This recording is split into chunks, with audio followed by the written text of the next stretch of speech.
Hello, everybody. It's time for you to meet my wonderful friend, Michelle Bassett Bruce. And she writes as M.B. Bruce. So I'm going to ask her, first of all, when did you get started writing? Hi, Kathleen. I'm so happy to be here speaking with you today and whoever your audience who tunes into this. I began writing pretty much as soon as I could imagine stories and hold a pen. So my very first finished work was a screenplay.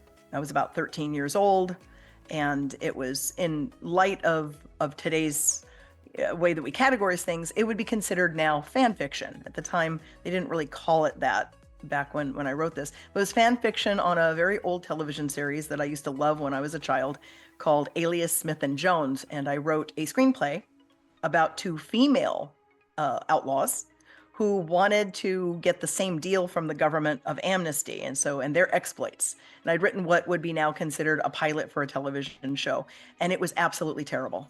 I hid it. I probably have it somewhere in a drawer because I just don't throw things out. However, it will never see the light of day, ever. I can understand at that. What genre have you gravitated to over the years of reading and writing? What is your favorite and most comfortable? Well, I tend to read mostly speculative fiction, whether that be science fiction, fantasy, time travel, which is science fiction, or mystical realism, magical realism.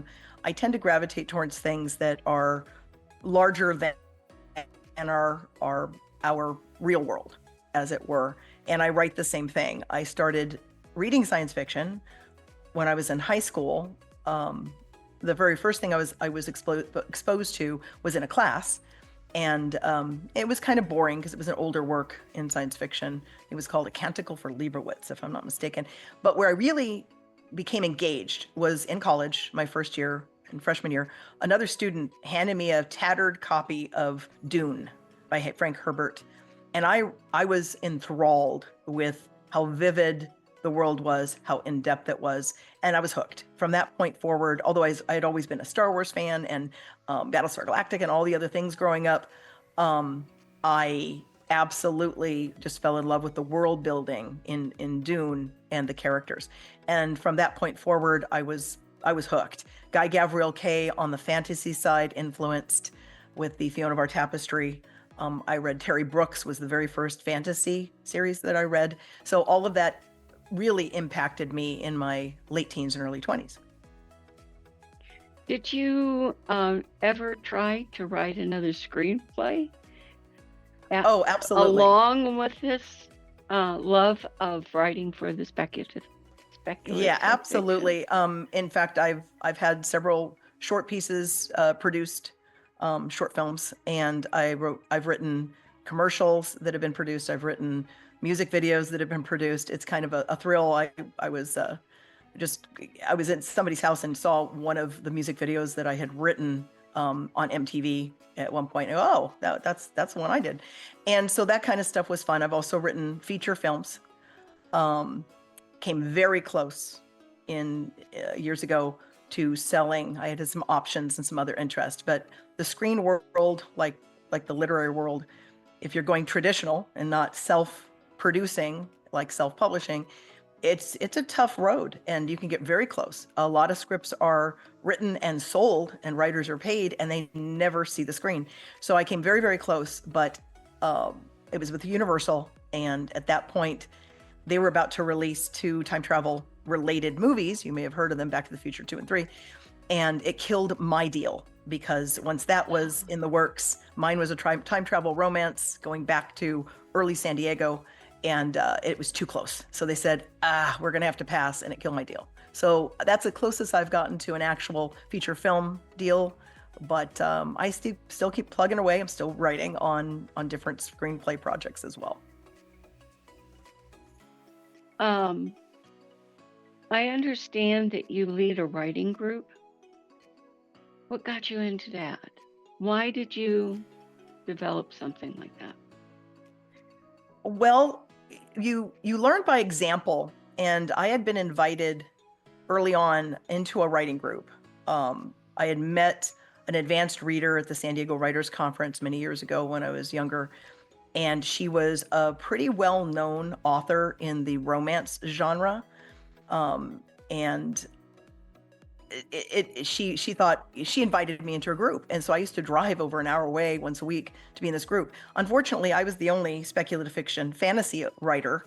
Everyone else was writing romance, and I got a huge amount out of that group. I learned how to structure sentences. I learned how to create a scene. I learned where paragraphs would break, all the things that most people who start out writing a novel don't really understand. Point of view, repetitious languages, sentence structure so that it varies in its interest, shorter sentences for action, longer sentences for more complex ideas.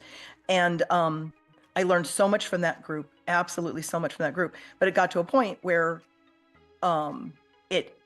they just weren't helping my very specific needs as a writer. And we all recognized it because they didn't understand the genre specific, not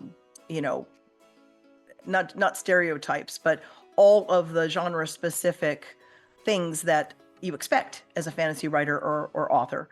And consequently, they were limited on the feedback they can get. If you're in a group and let's say you're writing science fiction and the group has to ask you, what is a laser? You're probably in the wrong writing group. So we did part ways very amicably, but I learned at that point that being in a writer's group was critical.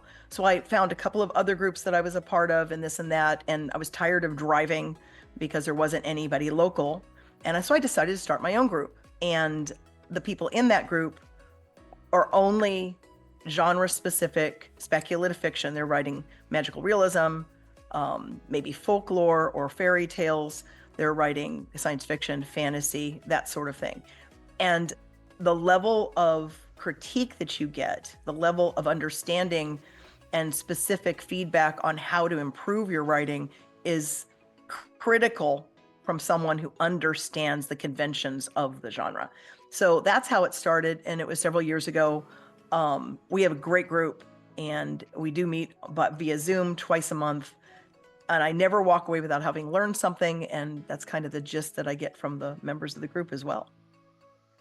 I'll have you know I'm a member of her group. Yes. And I have grown so much because when I walked into her group, I knew a little bit about POV and I knew a little bit about where paragraphs end. And from there, I was a mess. And she and the others held my hand and helped me a great deal. Yeah, so there is a synergy. There is a synergy to it. Mm-hmm. Yes.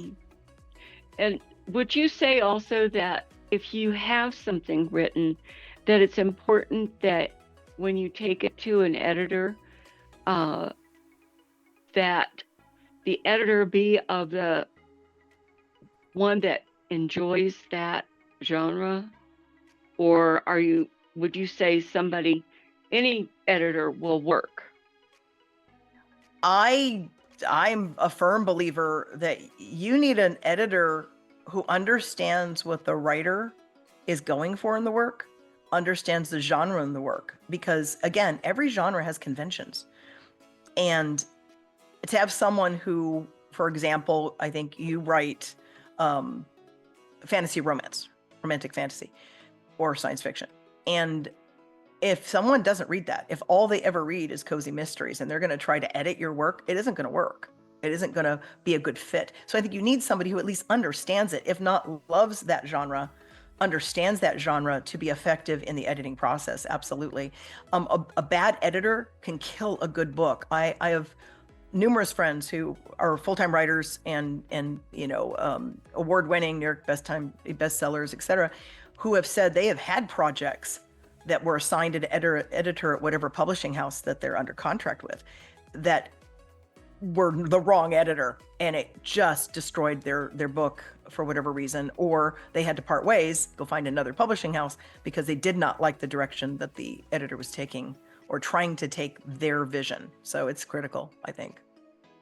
How would you suggest somebody search for someone like that? Or even, we were talking personally the other day about an experience you had where you went to a conference and you did a query or some kind of interview, and then a person asked for a copy to read and you didn't give it to them, and you explained why later. It was important that you didn't give it to them. Yes. And the reason is, it is very important that if you're going to be submitting to an agent or an editor or a publishing company or whoever, publishing house, that you read their guidelines. When I was invited to submit, it was off of an on-the-spot critique of my query letter that was pulled randomly from a pile. 3 editors from different publishing houses read it, and there was interest, and I was invited by one in particular to submit the work. The problem is that particular publishing house had a policy that they wouldn't publish anything that they weren't comfortable a 12-year-old would pick up and read, and that it was appropriate for them. It wasn't children's literature. It was adult literature or young adult literature, either way. However, they didn't want anything in the manuscript that would be questionable for a 12-year-old to read. Well, in my fantasy series that I'm shopping right now, and the first book, there are some very light sexual encounters, nothing incredibly graphic, but I felt it was not appropriate for that particular publishing house. And so, no, I did not submit it. And when I saw that same editor later, the same head of the publishing house at a different environment, I approached her and I said, I wanted to let you know why I never submitted. And we had a nice conversation, and she thanked me profusely. She goes, so many people don't read my guidelines. I really appreciate that you read them and did not send me the manuscript. I still think it sounds like an interesting book, but it wouldn't be right for my company. So it is important to read those guidelines and don't fudge. If it says they are looking for this or they don't want that, don't say, well, yeah, mine's different, I'm gonna send it anyway, because they're gonna remember that you didn't read their guidelines. So it's important to make a good impression. Absolutely. And Mhm. that can be a lasting impression too. You don't want to burn bridges. You definitely don't want to burn bridges. Yeah. Mm-mm. I would like to ask you, can you tell us a little bit, because she's going to be speaking at our writers conference in August, on August 8th at the Art Alliance here in Show Low. Can you tell us a little bit about what you're going to write, what you're going to teach us? Certainly. I'm going to be doing a little bit of an interactive presentation on kickstarting your creativity. Most writers will come up against challenges in their writing. If you don't, you're blessed beyond words. Most people come up with challenges either on the page or in life getting in the way. And we all have distractions, as it were. So what we're doing is, in this little talk that I do, is exploring and identifying what are some of the things that keep you from actually sitting down and writing.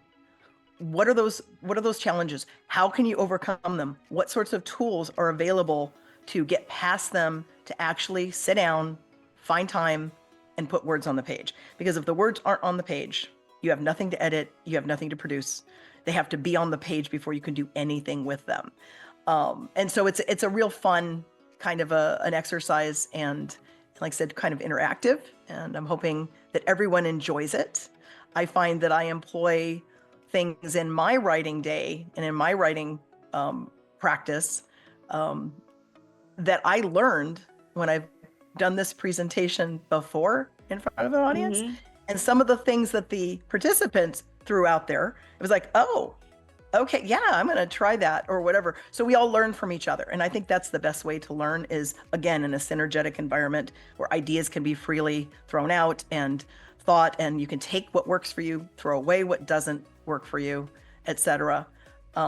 So that's really about what I'm going to be talking about. And I do want to say also that I write not just screenplays. I write short stories. I do have a fantasy series. First book is done. Second, third book are rough, but they're at least on paper. And then I have a military espionage sci-fi that is nearly completed. I'm 85,000 words into that one, and that's a standalone. So I do write a lot of different things. I have a short story coming out in an anthology sometime this year, and I had one come out the end of last year in the Temecula Valley Writers and Illustrators.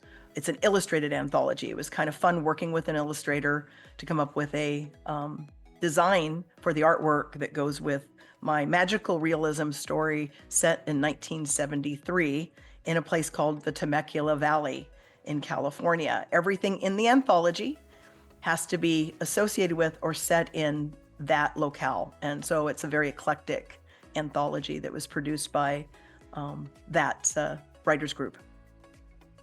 And aren't you in the middle of producing another one for the Diamond Valley Writers Guild that you're the president of? Yes. Diamond Valley Writers Guild has been a nonprofit writers guild in the Hemet San Jacinto area of California, which is in Riverside County, for those of you not in California. And we've been around about 10 years. We're a nonprofit. We're producing our first anthology, members only, all centered around animals being central to the plot. It can be a real story, a memoir piece, a poem. It can be a short story, flash fiction. And it's so eclectic. It's so much fun. I've been editing that, actually. I was doing editing on that this morning. And we have everything from stories told from the point of view of the animals. The animals are the main characters. We have stories about how an animal impacted someone's life, stories about wild animal encounters that may or may not be memoir. We even have a grimdark piece that is science fiction, far future science fiction grimdark piece involving an animal and not a monster or a creature, a dog. So just a dog. So it's very eclectic and it's going to be a lot of fun. We're hoping to have that out in the next couple of months. By the way, the name of that, if you decide to look for it later, is Menagerie. A compilation of short stories, poems, and musings is the title of that anthology that's forthcoming.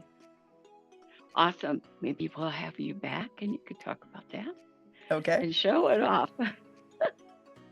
I want to ask one more question. If you had something to tell somebody who was interested in writing, hadn't sat their butt down in the seat, but they found out that you were leading a group, you're the president of this writers group, Diamond Valley Writers Guild, and you've been exposed to it for these years, what would you tell that young person or old person? Well, that to me is a very easy question. I would say plug in to your local writing community, watch any kind of videos on writing, podcasts on writing, go to writers' conferences within your budget, attend online, read books on writing. The main thing, though, is to plug into your writing community. That's the biggest mistake I think most beginning writers make is they try to write in a vacuum. They want to write, they have a story, they don't quite know how to tell it, and they just are trying to get started. Sometimes just being around other creative people will inspire you. Sometimes running an idea by a friend because you're stuck on how to resolve a plot issue that you've been thinking about the story and you haven't started writing yet. Sometimes just running that by a friend or another writer or somebody you've met at a conference, they may say, well, what about this? And then it sends your mind, your creativity off into another direction. So get involved. In fact, I have a very short 5-minute presentation, a PowerPoint presentation on that exact topic of getting involved in your local writing communities. So that's the biggie. Local writing communities, get involved. And I couldn't agree more, because that's how I got started, was through that. And also because I'm from the Diamond Valley area, getting involved with you and your group has just helped me tremendously. When I've struggled and not said anything, but just gone, I've come away better. Well, and on that note, and I'm glad you have, and I know you have, because I've seen the aha moments when you get that particular inspiration. Our meetings are on the third Saturday of every month. They are in person at the Hemet Public Library. However, we also have a fully interactive Zoom simultaneous session. So we have multi-camera setup. Our speakers, whether they're in the room or some speakers are presenting remotely if they're from across the country, but we do have it where you can attend via Zoom live in the room, ask the speakers questions, participate. This coming Saturday, which by the time this comes out probably will be past, we have a poetry reading meeting, and we'll have poets from all over in California, outside of California, on Zoom, in person, reading their work. We do this once a year. It's a fun celebration of poetry that this year is falling in April, which is National Poetry Month. And we also do a prose reading in October, just prior to the National Novel Writing Month, for members to be able to share their work. But the point is, you do not have to be a member to attend. We have Zoom and live free to any writer. All writers welcome. If you're interested, you can email dvwritersguild@gmail.com.